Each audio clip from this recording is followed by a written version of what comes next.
ಭೂತ ಸಿಕ್ತ ಅದಕ್ಕೆ ತಕ್ಕ ಶಾಸ್ತಿ ಮಾಡಿದ್ರೆ ತಾನೆ. ಖಂಡಿತ ಮಾಡಿರ್ತಾರೆ. ನಮ್ಮ ಗುರುಗಳ ಮುಖದ ಲಕ್ಷಣ ನೋಡ್ತಾ ಇದ್ರೆ ಮಾಡೇ ಮಾಡಿರ್ತಾರೆ. ನಮ್ಮ ಗುರುಗಳ ಮುಖದ ಕಳೆ ನೋಡ್ತಾ ಇದ್ರೆ ಭೂತಗಳು ಎದ್ದೋ ಬಿದ್ವು ಅಂತ ದೌಡಾಯಿಸ್ಬಿಟ್ಟಿರ್ತವೆ. ಇನ್ನು ಯಾವ ಭಯ ಇಲ್ದಿರ ಬಾಡ್ಗೆ ಉಸಿಲಿ ಮಾಡಕ್ಕೆ ಆರಾಮಾಗಿ ಬರ್ಬೋದು, ರೈಸು ಮಾಡ್ಬೋದು.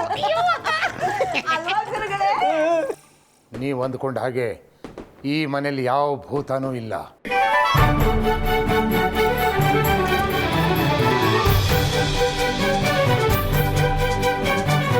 ಹೌದಾ ಗುರುಗಳೇ? ಹೌದು, ಈ ಮನೆ ಒಳಗೆ ಯಾವ ದುಷ್ಟ ಶಕ್ತಿನೂ ಇಲ್ಲ. ಅಲ್ಲ ಗುರುಗಳೇ, ರಾಕೆಟ್ ಬಂದು ಹಂಗೆ ನನ್ನ ಕಣ್ಣೆದುರಿಗೆ ನಿಂತ್ಕೊಂಡ್ಬಿಟ್ಟಿದ್ದು. ನಾನು ಅಲ್ಲಾಡ್ಬಿಟ್ಟೆ. ನಮ್ಮಿಬ್ಬರನ್ನ ಆಟ ಆಡ್ಸ್ಕೊಂಡ್ ಬಂದ್ಬಿಟ್ಟಿದ್ದು ಗುರುಗಳೇ. ಹೌದು ಗುರುಗಳೇ, ನೀವು ಬರೋಕ್ಕಿಂತ ಮುಂಚೆ ನಾನು ನನ್ನ ಪೌರುಷ ಎಲ್ಲ ತೆಗೆದು ಬಾಗಿಲನ್ನ ಓಪನ್ ಮಾಡಕ್ ನೋಡಿದೆ, ಆದ್ರೂ ಅದೆಲ್ಲ ನಿಮ್ಮ ಭ್ರಮೆ ಅಷ್ಟೇ, ಇನ್ನೇನೂ ಇಲ್ಲ. ತಮ್ಮ, ಏನೋ ಇದು ಹಿಂಗೆ ಬಿಟ್ಟು ಹೋಗ್ಬಿಟ್ರಲ್ಲ. ಮತ್ತೆ ನಾವ್ ಆ ದೆವನ್ ನೋಡಿದ್ದು ಫೋಟೋ ನಕ್ಕಿದ್ದು ಮುಂಚೆ ಓಡಿ ಅಕ್ಕ.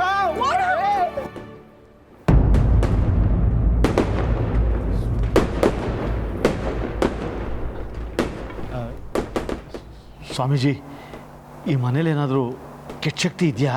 ಇಲ್ಲ, ಈ ಮನೆಯಲ್ಲಿ ಯಾವ ಕೆಟ್ಟ ಶಕ್ತಿನೂ ಇಲ್ಲ.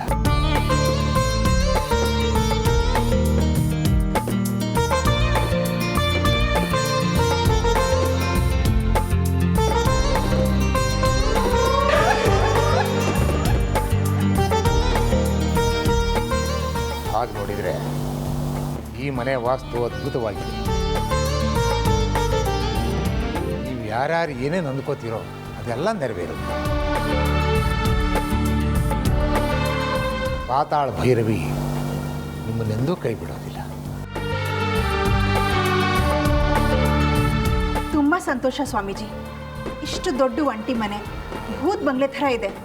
ನಮಗೂ ಎಲ್ಲೋ ಒಂದು ಕಡೆ ಆತಂಕ ಇತ್ತು, ಆದರೆ ನಿಮ್ಮ ಮಾತಿಂದಾಗಿ ಈಗ ನಮ್ಮ ಎಲ್ಲ ಗೊಂದಲನೂ ನಿವಾರಣೆ ಆಯಿತು. ನಮ್ಮ ಯಜಮಾನ್ರ ಆತ್ಮ ಇಲ್ಲೇ ಓಡಾಡ್ತಾ ಇರುತ್ತೆ. ಈ ಸ್ವಾಮೀಜಿಗಳ ದಿವ್ಯ ದೃಷ್ಟಿಗೆ ಅದು ಬೀಳಲಿಲ್ವಾ?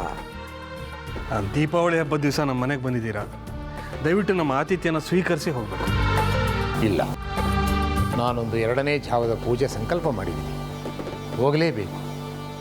ನನ್ನ ಬದಲು ಗಜಲಕ್ಷ್ಮಿ, ಮಾರುತಿ ನಿಮ್ಮ ಆತಿಥ್ಯವನ್ನು ಸ್ವೀಕರಿಸ್ತಾರೆ.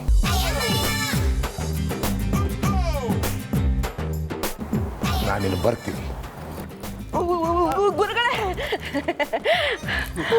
ಗುರುಗಳು ಮರ್ತು ಬಿಟ್ಟಿದ್ದಾರೆ ಆ ಪೂಜೆಗೆ ನಾನು ಇದ್ದೀನಿ ಅಂತ. ನಾನು ಹೋಗ್ಬೇಕು. ಅಯ್ಯಯ್ಯೋ, ಅದು ಹೇಗಾಗತ್ತೆ? ಹಬ್ಬದ ದಿವಸ ಮನೆಗೆ ಬಂದಿರೋ ಮುತ್ತೈದೆನ ಹಾಗೆ ಕಳ್ಸೋಕ್ಕಾಗತ್ತಾ? ನೀವು ಕುಂಕುಮ ತಗೊಂಡು ಸಿಹಿ ಊಟ ಮಾಡಿಕೊಂಡೇ ಹೋಗಬೇಕು. ಬನ್ನಿ ಬನ್ನಿ, ಪೂಜೆ ಮಾಡಿ. ಕೈಮಾ ಲಿವರ್ ಚಕ್ಕಣ ಮಾಡುವ ವಿಧಾನ: ಒಂದು ಬಾಣಲಿಗೆ ಎಣ್ಣೆ, ಈರುಳ್ಳಿ ಹಾಕಿ ಹುರಿದು ಶುಂಠಿ ಬೆಳ್ಳುಳ್ಳಿ ಪೇಸ್ಟ್, ಅರಿಶಿನ, ಪುದೀನ, ಕೊತ್ತಂಬರಿ ಸೊಪ್ಪು, ಲಿವರ್, ನೀರು, ಬೇಯಿಸಿದ ಕೈಮಾ, ಟೊಮ್ಯಾಟೊ ಪ್ಯೂರಿ, ಗರಂ ಮಸಾಲ, ತುಪ್ಪ ಮುಚ್ಚಳ ಮುಚ್ಚಿ ಬೇಯಿಸಿ. ಈಗ ಕೈಮಾ ಲಿವರ್ ಚಾಕಣ ಸವಿಯಲು ಸಿದ್ಧ. ನಮ್ಮ ಇವತ್ತಿನ ಕಾರ್ಯಕ್ರಮದಲ್ಲಿ GFC ಖ್ಯಾತಿಯ ಕೃಷ್ಣಪ್ಪನವರು ಒಳ್ಳೆ ಚಾಕ್ನವನ್ನ ಮಾಡಿ ಕೊಟ್ಟಿದ್ದಾರೆ. ಹೆಂಗಿದೆ ಅಂತ ಎಲ್ಲ ಹೇಳಕ್ಕಾಗಲ್ಲ, ನೀವು ಮಾಡ್ಕೊಂಡ್ರೆ.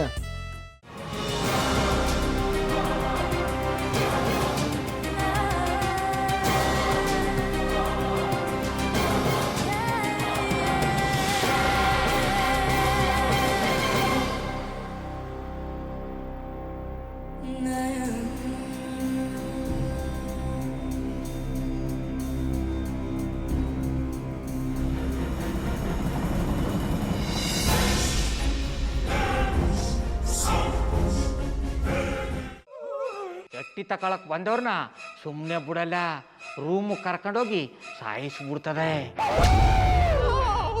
ರೂಮಿಗೆ ಕರ್ಕೊಂಡೋಗಿ ಯಾಕೆ ಸಾಯಿಸ್ತಾಳೆ? ಯಾಕಂದ್ರೆ ಅದು ಅವಳು ಪ್ರಿಯಕರನ್ ಸಾಯಿಸಿದ ಜಾಗ, ಅದಕ್ಕೆ ಅಲ್ಲಿಗೆ ಕರ್ಕೊಂಡೋಗಿ ಸಾಯಿಸ್ಬಿಡ್ತದೆ. ಈ ಮನೇಲಿ ದೆವ್ವ ಇದೆ ಅಂತ ಭಾಸ್ಕರ್ ಅವ್ರು ನನ್ಗೆ ಹೇಳೇ ಇಲ್ಲ. ಅವ್ರ ಹಟ್ಟಿಲಿ ವಾಸ ಆಗಿದ್ರೆ ತಾನೆ ಹೇಳಕ. ಹಟ್ಟಿಲಿ ವಾಸ ಆಗಿರೋರ್ನ ಯಾನು ಮಾಡಲ್ಲ, ಆದ್ರೆ ಅಟ್ಟಿ ತಕೊಳಕ್ ಬಂದವ್ರನ್ನ ಅದು ಸುಮ್ಮನೆ ಬಿಡಲ್ಲ ಬಿಡಲ್ಲ ಬಿಡಲ್ಲ. ಇದನ್ನೆಲ್ಲ ಹೇಳ್ತಿದ್ಯಲ್ಲ, ನೀ ಯಾರು? ನಾನು ಈ ಅಟ್ಟಿ ವಾಚ್ಮ್ಯಾನ್. ನಾನು ಅರ್ಜೆಂಟಾಗಿ ರಾಮನಗರ ಹೋಗ್ಬೇಕು. ನೀನು ವೆಹಿಕಲ್ ಕಳಿಸ್ತೀಯಾ?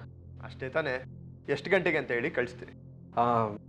ಮೊನ್ನೆ ಯಾರೊಬ್ರನ್ನ ಕಳಿಸಿದ್ಯಲ್ಲ, ಅವನೇ ಕಳಿಸು, ಚೆನ್ನಾಗಿ ಓಡಿಸ್ತಾನ ಅವನು. ಮೊನ್ನೆನಾ? ಹಾ, ಶಿವು ಇರಬೇಕು. ಹಾಂ, ಅವನೇ. ಅಯ್ಯೋ, ಅವ್ನು ನಿನ್ನೆಯಿಂದ ಕೆಲಸಕ್ಕೆ ಬಂದಿಲ್ಲ. ಫೋನ್ ಮಾಡಿದ್ರೆ ರಿಸೀವ್ ಮಾಡ್ತಿಲ್ಲ.